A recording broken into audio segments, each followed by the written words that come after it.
Today I'll be teaching you guys how you guys can select all of your photos on iPhone.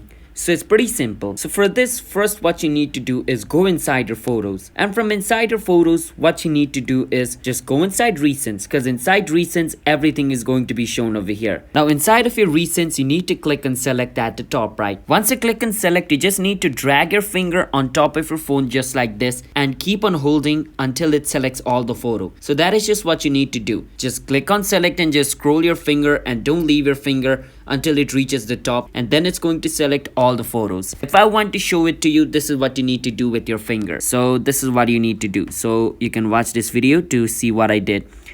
I clicked on select and I scrolled my finger to the top until it reached the top just like this. I can show it to you again. This is what you need to do. You can select and then just scroll all the way to the top just like this. So I hope you understand what you guys need to do if you want to select all your photos on iPhone at once. So if you guys found our video helpful, then hit the subscribe to our channel one step. I'll see you guys next time.